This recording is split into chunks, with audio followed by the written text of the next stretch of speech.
तो hi friends, welcome है आप सभी का। नमस्कार, जोहार। देखिए, आज हम लोग करने वाले हैं पॉलिटिकल साइंस मेजर पेपर 11 का इम्पोर्टेंट क्वेश्चन आंसर नोट्स। ठीक है। तो सबसे पहली बात कि ज्ञान सागर ऐप में तो ऑलरेडी अपलोड है। ठीक है। और नहीं है तो जस्ट कर ही देंगे, मतलब जब वीडियो अपलोड होगा है उसके 10 मिनट बाद मैं इसको अपलोड कर दूंगा। ठीक है, ऐप पे। तो फिलहाल मैं क्वेश्चन आंसर दिखा देता हूँ आपको। बाकी डिटेल में करा तो नहीं पाऊंगा क्योंकि आप लोग भी जानते हैं सेमेस्टर 1 का एग्जाम चल रहा है, मतलब दो वो एग्जाम एक साथ क्लैप कर गया है ना आप लोग का। रांची यूनिवर्सिटी सेमेस्टर 1 का भी चल रहा है, 5 का भी चल रहा है। ठीक है। फिर भी क्वेश्चन आंसर तो करा ही देंगे, नोट्स आपको खुद पढ़ना होगा। चलिए, तो मेजर पेपर 11, इसमें क्या पढ़ना है आपको? पर्सपेक्टिव ऑन इंटरनेशनल रिलेशन, यानी कि अंतर्राष्ट्रीय संबंधों के बारे में पढ़ना है इसमें आपको। ठीक है। टॉपिक कितना है, बस ये छोटा सा टॉपिक अगर आप पढ़ लेते हैं तो आपका पूरा सिलेबस कवर। ये इतना सा ही टॉपिक है, इतना सा। International relation meaning, nature and scope, यानी कि अंतर्राष्ट्रीय संबंध का अर्थ, परिभाषा और महत्व जानना है।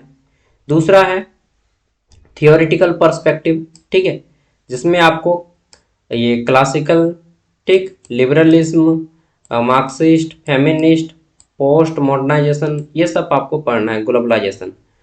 और इसमें एक चीज ध्यान रखिएगा, कोई आपको फैक्चुअल क्वेश्चन नहीं मिलेगा, मतलब आप इसमें अपना जोड़ के आंसर कर सकते हैं।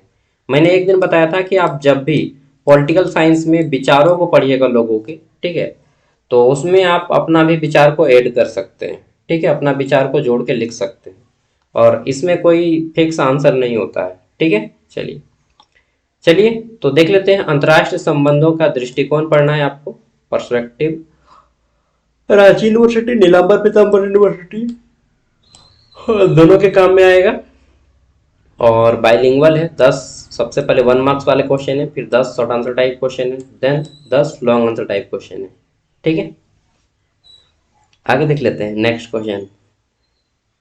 सुंदर किया गया एकदम फॉर्मेटिंग, ताकि आपको भी पसंद आ जाए। सुंदरता हर किसी को पसंद है ना। तो यहाँ पे देख लेते हैं सबसे पहले ऑब्जेक्टिव क्वेश्चन आंसर 1 मार्क्स वाले।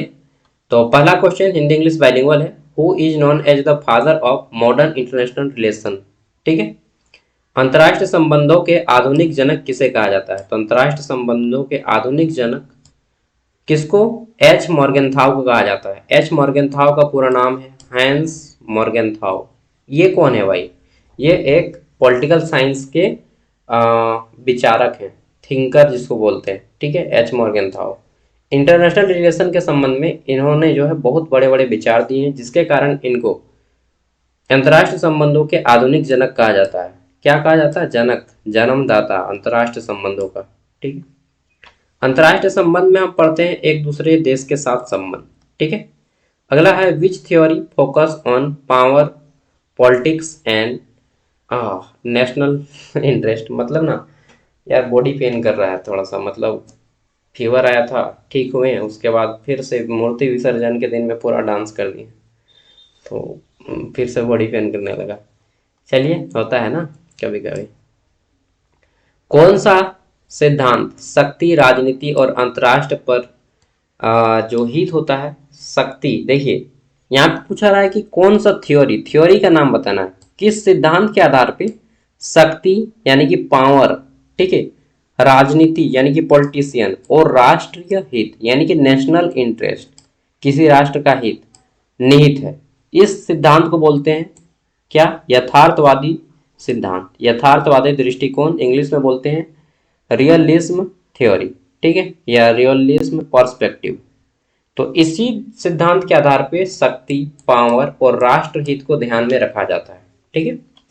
तीसरा क्वेश्चन, अंतर्राष्ट्रीय संबंध में उदारवाद किस विचार को बढ़ावा देता है? Liberalism in international relation. ठीक है, प्रमोट व्हाट आइडिया। तो देखिए, उदारवाद यानी कि लिबरलिज्म, इसको इंग्लिश में बोलते हैं, यह बढ़ावा देता है आपको अंतर्राष्ट्रीय सहयोग और शांति की। किसका? अंतर्राष्ट्रीय सहयोग और शांति की। ठीक है।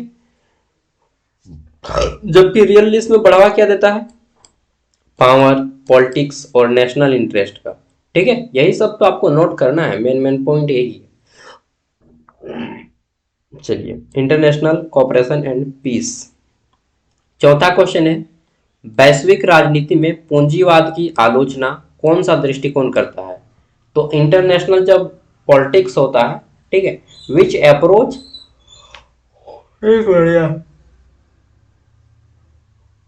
Sorry, which approach criticize capitalism in global politics. देखिए यहाँ पे एक चीज आता है आलोचना, इंग्लिश में बोलते हैं क्रिटिसिज्म, ठीक है, या क्रिटिलाइज। तो आलोचना मतलब बुराइयों को निकालना, कमियों को निकालना, और भारत के आदमी बुराई और कमी निकालने में तो एक नंबर आगे है ना। तो कमी को निकालना है, तो कौन सा दृष्टिकोण बताना है कि पूंजीवादी की आलोचना करता है, ठीक है, वैश्विक राजनीति में पूंजीवादी की कमियों को कौन सा दृष्टिकोण निकालता है? तो मार्क्सवादी दृष्टिकोण जो है पूंजीवादियों को बोलता है कि यार तुम लोग अमीर हो। पूंजीवादी मतलब अमीर लोगों को यह आलोचना करता है, निंदा करता है। मार्क्स जो है, कार्ल मार्क्स, ठीक है, ये क्या बोलते हैं कि पूंजीवादी लोग दुनिया को तहस नहस कर दे रहा है और गरीब लोग इसका खामियाजा भुगत रहा है। ये मार्क्स का कहना है। कौन मार्क्स? कार्ल मार्क्स का, ठीक है। कार्ल मार्क्स का एक नारा था, विश्व के सभी मजदूर एक हो जाओ, ठीक है। झारखंड में नक्सलाइट का नाम सुने होंगे आप लोग, कार्ल मार्क्स उसके फादर माने जाते हैं। क्या बात करते हो? हाँ भाई, Karl Marx is the father of ठीक है, लाल सलाम। अगला आ जाते हैं नेक्स्ट, नव यथार्थवाद के प्रमुख प्रवर्तक कौन है? यथार्थवाद, ठीक है, देखिए, तो इंग्लिश में बोला जाता है कि हु आर द कैप, इस वर्ड को याद रख लीजिएगा, ठीक है। प्रोपोनेंट ऑफ न्यू रियलिज्म, एक रियलिज्म था, एक आता है न्यू रियलिज्म, ठीक है। तो इसके प्रवर्तक कौन थे? प्रोपो मतलब प्रोपोनेंट्स कौन थे इनके? तो इनके जो जन्मदाता थे न्यू रियलिज्म, इनका था कांट, ठीक है। क्या नाम है? तो केंथ या कैंट, जो भी बोलिएगा। वोल्टेज, क्या? वोल्टेज, हाँ भाई वोल्टेज, वोल्टेज बोलिए चाहे वोल्टेज बोल देते हैं, ठीक है, वोल्टेज, लाइन का वोल्टेज। तो केंथ वोल्टेज, इसको याद रखिए, नव यथार्थवाद के जनक है, ठीक है। यथार्थवाद रियलिज्म था जो पावर के सिद्धांत की बात करता है। ये रियलिज्म किसकी बात करता है?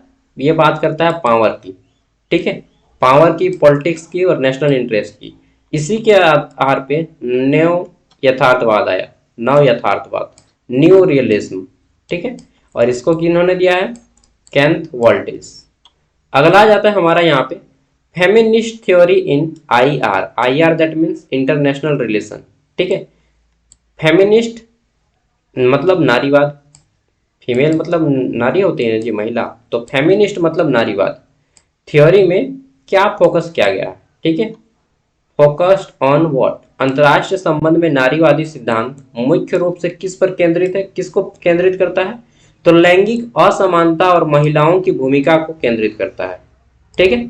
आप लोग समझ पा रहे होंगे कि ये नाम सुनने से भी लगता है कि फेमिनिस्ट मतलब महिला वाला, और महिला हमेशा बोलती है कि नहीं हमको कम मिला है, हमको ज़्यादा मिलना चाहिए, हमको समानता नहीं मिला है, हमको समानता मिलना चाहिए ठीक है।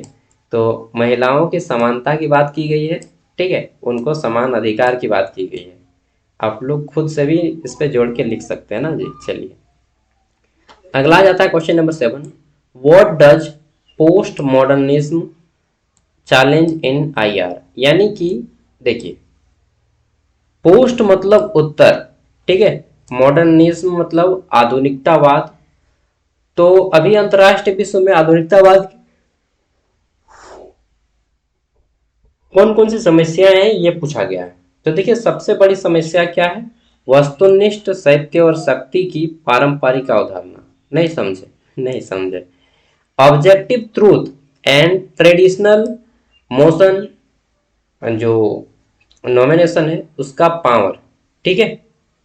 आज हर देश चाहता है कि हमारे पास ज्यादा पावर हो, ठीक है। चलिए, कोई आज कमजोर नहीं रहना चाहता है। अगला आ जाता है the global south perspective emphasize on, वैश्विक दक्षिण दृष्टिकोण किस पर बल देता है? तो देखिए हम लोग बोलते हैं ना कि साउथ दक्षिण, ठीक है, जैसे कि इंडिया में भी साउथ इंडिया है, नॉर्थ इंडिया, उसी तरह से विश्व को भी साउथ और वेस्ट और नॉर्थ और ईस्ट में बांटा गया है, ठीक है। तो हम लोग जो है भारत के लोग पूर्वी माने जाते हैं, ठीक है। और वेस्टर्न कल्चर, हम लोग नहीं बोलते हैं कि यार वेस्टर्न कल्चर सीख लिया है, ठीक है, दक्षिणी संस्कृति सीख लिया है, वेस्टर्न कल्चर सीख लिया है, तो वही है वो अरे यार पानी देने लगा रे भाई। उपनिवेशोत्तर न्याय और विकास असमानता इस पर बल देता है। ठीक है, वैश्विक दक्षिण दृष्टिकोण किस पर बल देता है कि उपनिवेश उत्तर न्याय पे बल देता है, विकास और असमानता पे बल देता है। पोस्ट कॉलोनियल अरे कॉलोनियलिज्म इसको बोलते हैं, यहाँ पे सिंपल कॉलोनियल लिखा गया है।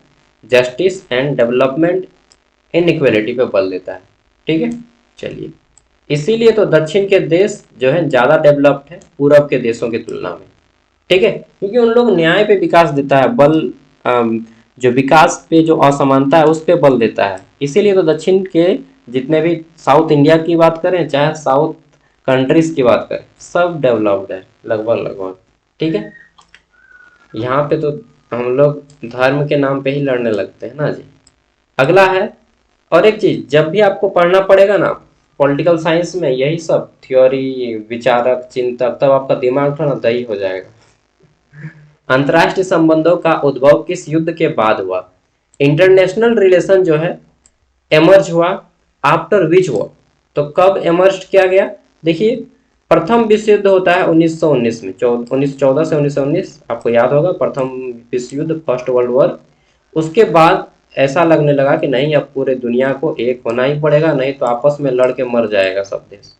ठीक है, इसीलिए 1919 के बाद लीग ऑफ नेशन की स्थापना की गई। लीग ऑफ नेशन क्या है आगे पढ़ेंगे। सभी देशों का एक समूह है जिसमें हर देश मिल के विचार करता है किसी भी टॉपिक के, विश्व स्तर की कोई भी मुद्दा पे।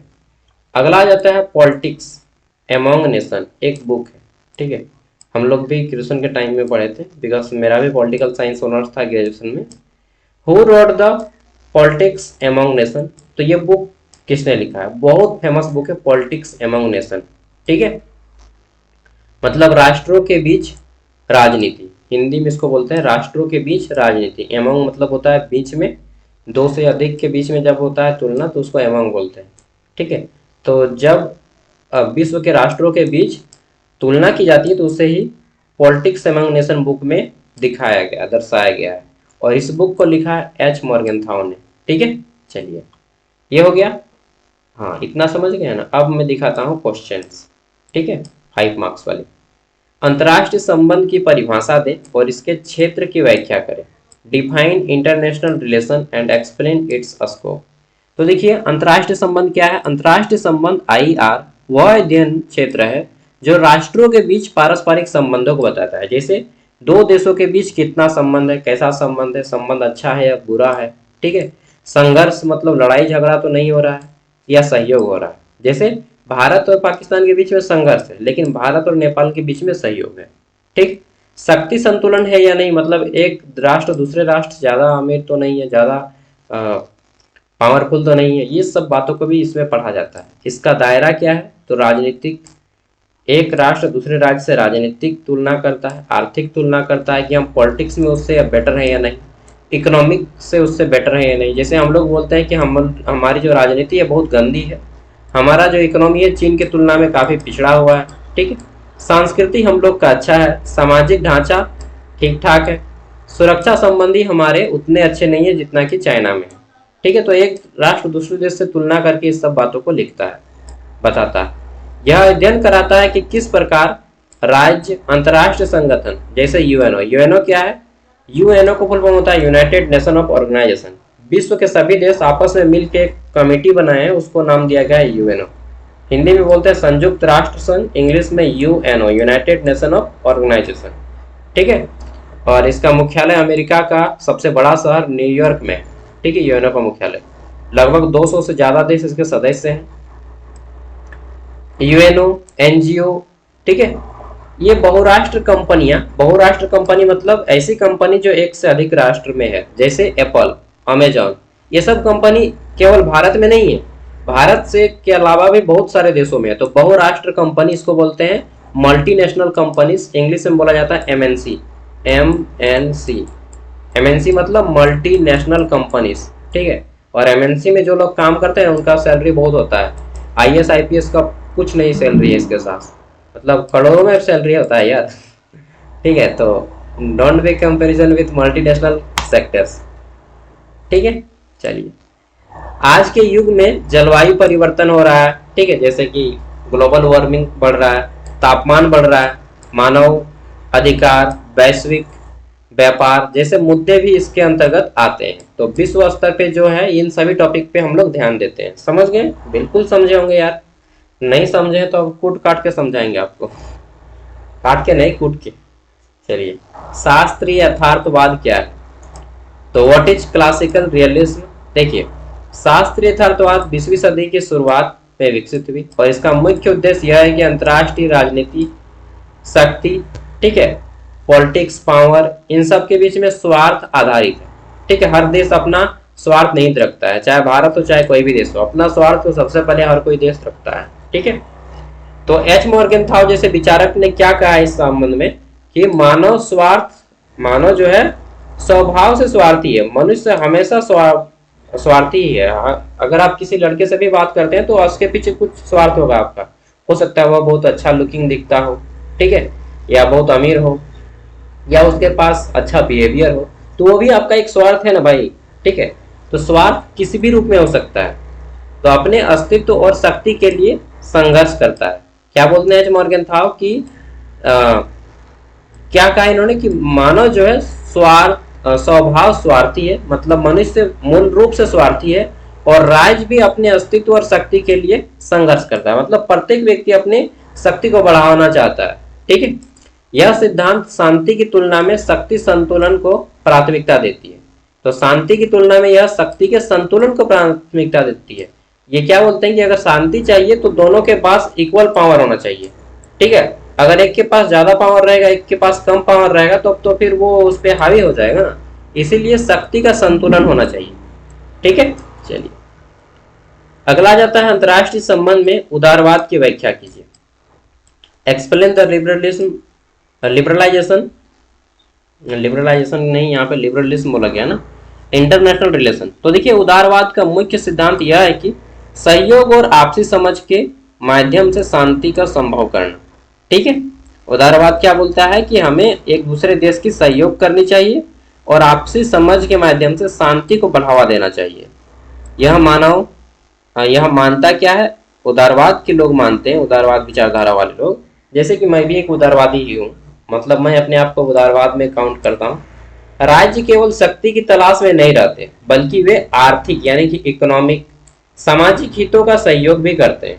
ठीक है, संयुक्त राष्ट्र, WTO और वैश्विक बैंक जो है आपका वर्ल्ड बैंक, ठीक है, इन जैसे संस्था उदारवादी सोच का परिणाम है। मतलब हर देश आगे बढ़े, हर देश अपना इकोनॉमिक स्ट्रक्चर अच्छा करे, अपना बैकग्राउंड अच्छा करे, सोशल स्ट्रक्चर अच्छा करे, इसीलिए इन सभी को बनाया गया है। WTO क्या है? WTO का फुल फॉर्म होता है वर्ल्ड ट्रेड ऑर्गेनाइजेशन। क्या फुल फॉर्म होता है? वर्ल्ड ट्रेड ऑर्गेनाइजेशन, विश्व व्यापार संगठन। इसका मतलब है कि दुनिया के, अगर यह एक कमेटी है, इस कमेटी के मेंबर जो भी देश बनेंगे वह सभी देश उस अपने कमेटी के सभी देशों के बीच में अपना व्यापार बेच सकते हैं। ठीक है, सामान बेच सकते हैं। चौथा क्वेश्चन क्या आता है? नव यथार्थवाद पर। हाँ, माथा तो फिर से थोड़ा सा दर्द करने लगा यार। डिस्कस न्यू रियलिज्म, नव यथार्थवाद पर चर्चा करना है। देखिए, केनेथ वोल्टेज क्या बोलते हैं, ये नव यथार्थवाद के जनक है 1989 में, ठीक है, सॉरी 89 में विकसित नव यथार्थवाद में कहा है कि जो अंतरराष्ट्रीय प्रणाली है, इंटरनेशनल जो सिस्टम चलता है, वो अराजकता की प्रकृति का संघर्ष का कारण है। ठीक है, यह व्यक्ति या नेता के स्वभाव की बजाय संरचना पर ध्यान देता है। यह नहीं मानता कि नेता कैसा है, बल्कि उसका स्ट्रक्चर कैसा है, इस पे फोकस करता है। ठीक है, इसके अनुसार शक्ति, संतुलन और सुरक्षा की खोज राज्य का प्रमुख उद्देश्य होता है। तो नव यथार्थवाद क्या कहता है कि कोई भी देश ना, नेता कैसा है, उसका व्यवहार कैसा है, सब भाड़ में जाओ। मेन चीज क्या मायने रखता है इनके अकॉर्डिंग? नव यथार्थवाद वाले विचारक बोलते हैं कि नहीं, राज्य लोग ना केवल यही सोचता है कि उसका पास पावर कैसे बने, ठीक है, और उसका सेफ्टी कैसे हो, बस दो ही चीज सोचता है इन लोग, नव यथार्थवाद वाले। समझे? इन लोग का कहना है कि नहीं, एक राज्य जो है केवल अपना शक्ति चाहता है और संतुलन चाहता है और सुरक्षा चाहता है और कुछ नहीं। ठीक है, इकोनॉमिक्स वगैरह खत्म, इन लोग कुछ नहीं बोलता है। तो इकोनॉमिक्स उदारवादवादी इन लोग बोलते हैं। ठीक है, अंतर्राष्ट्रीय संबंध में मार्क्सवादी दृष्टिकोण क्या है ये बताना है। What is Marxist approach to international relation. तो देखिए, कार्ल मार्क्स इसके जन्मदाता हैं। और मार्क्स क्या बोलते हैं कि पूंजीवादी, पूंजीवादी मतलब जितने भी अमीर लोग हैं। ठीक है, मार्क्सवादी दृष्टिकोण पूंजीवादी व्यवस्था की आलोचना करता है। मतलब पूंजीवादी अमीर लोगों को यह खराब बोलता है, बोलता है भाग दूर बुड़बक, तुम लोग गरीब लोगों को दबा के अमीर बना है। ठीक है, तो यह कहता है कि वैश्विक राजनीति में अमीर देश गरीब देशों को शोषण करते हैं। ठीक है, और साम्राज्यवाद, उपनिवेशवाद और आर्थिक असमानता के मुख्य विषय हैं। मार्क्सवादी सिद्धांत न्यायपूर्ण और गर्वहीन विश्व की कल्पना करता है। मतलब एक ऐसा, मार्क्सवादी बोलते हैं कि एक ऐसा विश्व होना चाहिए जहां पे हर व्यक्ति समान हो, ना कोई अमीर हो ना कोई गरीब हो। ठीक है, लेकिन ऐसा संभव है बोलिए तो? नहीं संभव है। वाई? क्योंकि देखिए, हर व्यक्ति उतना मेहनत नहीं करना चाहता जितना एक अमीर बनने के लिए आपको करना पड़ता है। या फिर मतलब जो जितना मेहनत करेगा उतना ही ना कमाएगा भाई। ठीक है, तो मैं मार्क्सवादी दृष्टिकोण से कुछ हद तक सहमत हूँ कि अमीर लोग गरीब दोस्तों को सताते हैं, ये मैं मानता हूँ, लेकिन हर जगह पे नहीं। ठीक है, तो मार्क्सवादी दृष्टिकोण से मैं सहमत हूँ लेकिन पूरी तरह से सहमत नहीं हूँ। ठीक है, बहुत सारी बातें इनकी मुझे बुरी लगती हैं। चलिए, अगला आता है नारीवादी दृष्टिकोण पर संक्षिप्त टिप्पणी लिखें। Right about feminist perspective. तो नारीवादी दृष्टिकोण क्या कहता है कि विश्व में, अंतर्राष्ट्रीय में, राजनीति हो चाहे कोई भी क्षेत्र हो, सभी में महिलाओं का इक्विलेट बराबर भागीदारी होना चाहिए, जिसमें पुरुषों की भागीदारी होती है। यह पारंपरिक पुरुष प्रधान विचारधारा को चुनौती देती है कि नहीं, जो हमेशा हर चीज क्षेत्र में देखिएगा कि पुरुष प्रधान रहता है उसको पीछे करना है और महिलाओं को भी आगे करना है। इनका कहना है नारीवादी दृष्टिकोण। यह बताता है कि युद्ध हो चाहे सुरक्षा हो चाहे शांति हो, इन सभी महिलाओं में इन सभी क्षेत्रों में महिलाओं को आगे करना चाहिए। ठीक है, या पुरुषों के बराबर करना चाहिए। अलग तरीके से प्रभावित करती है महिलाएं, उनको अलग तरीके से प्रभावित नहीं करना है। ठीक है, मतलब ये पूरी तरह से इक्वलिटी चाहते हैं। नारीवादी दृष्टिकोण जो है पूरी तरह से इक्वलिटी चाहता है। ठीक है, आगे देख लेते हैं। नेक्स्ट अगला जाता है 7वां क्वेश्चन, आईआर। आईआर मतलब अंतर्राष्ट्रीय संबंध, इंटरनेशनल रिलेशन में उत्तराधुनिकतावाद क्या कहता है। तो यह सिद्धांत कहता है कि कोई भी पूर्ण सत्य नहीं है। बिल्कुल सही बात है कि दुनिया में जो भी चीज आप बोल लीजिए पूरी तरह से सत्य नहीं है।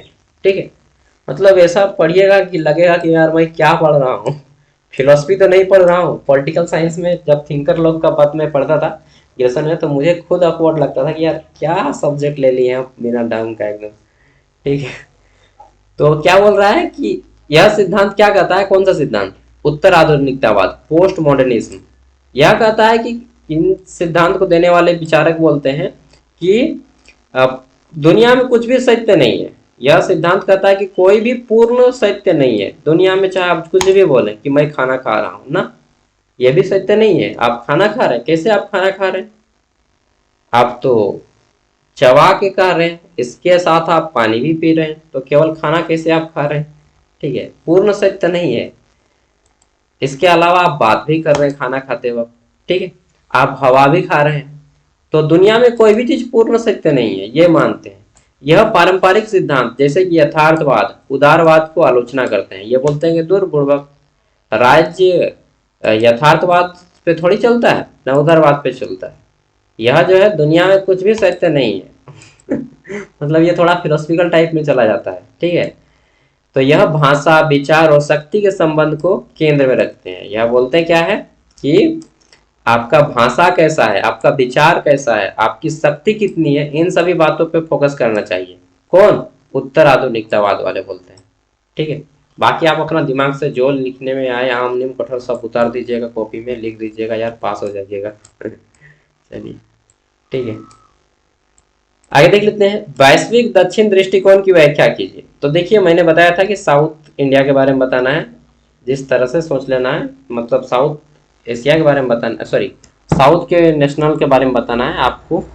अरे भाई मेरे, मैंने ना चार्ज में लगा दिया उल्टा पुल्टा यार, मोटरोला का चार्जर पे मैंने रियलमी का मोबाइल को सेट कर दिया है। अलग अलग चार्जर से चार्ज करने से मोबाइल खराब हो जाता है और चार्जर भी। चलिए, मेरे सपनों की रानी कब आएगी तू, आ जाएगी, टेंशन मत लीजिए, पढ़ाई पे फोकस कीजिए। चलिए, तो देखिए यह दृष्टिकोण एशिया, अफ्रीका और लैटिन अमेरिका जैसे विकासशील, ठीक है, देशों को अनुभव इसमें पाया जाता है। यह उपनिवेशवाद को प्रभावित, ठीक है, आर्थिक शोषण और असमान विचार को उजागर करती है। ठीक है, यह वैश्विक न्याय, विश्व में न्याय का महत्व देती है कि विश्व में न्याय हो, समानता की मांग करती है। कौन समानता की मांग करती है? वैश्विक दक्षिण दृष्टिकोण वाले, पढ़े थे ना हम लोग ऊपर में भी कि वैश्विक दक्षिण दृष्टिकोण वाले इक्विलिटी की मांग करते हैं, डेवलपमेंट की मांग करते हैं। ठीक है, 1 मार्क्स वाले में पढ़े थे ना जी। हाँ, तो ये क्या मांग करते हैं? वैश्विक न्याय की मांग करते हैं, समानता की मांग करते हैं और विकास, डेवलपमेंट की मांग करते हैं। ठीक है, चलिए ये सब लिख लीजिएगा, आर्थिक विकास, इन सब डेवलपमेंट की मांग करते हैं। अंतरराष्ट्रीय संबंध में विश्लेषण के मुख्य आधार क्या है? ठीक है, what are the main levels of analysis in IR. तो देखिए इंटरनेशनल लेवल पे हम लोग क्या क्या पढ़ते हैं, तो देखिए व्यक्तिगत स्तर देखते हैं नेता का, जैसे डोनाल्ड ट्रंप, नरेंद्र मोदी। ठीक है, इनकी व्यक्तिगत भूमिका क्या है। राज्य स्तर पे किसी नेशनल का कितना फायदा हो रहा है, ठीक है, उसकी क्या योजना है। प्रणाली देखते हैं अंतरराष्ट्रीय संरचना की, उसका नेशनल लेवल पे क्या पोजीशन है, स्टैंड क्या है। ठीक है, अगला आ जाता है अंतरराष्ट्रीय संबंधों का अध्ययन क्यों महत्वपूर्ण है। What is the significance of studying international relation. तो अंतरराष्ट्रीय संबंध में संबंधों, एक मिनट,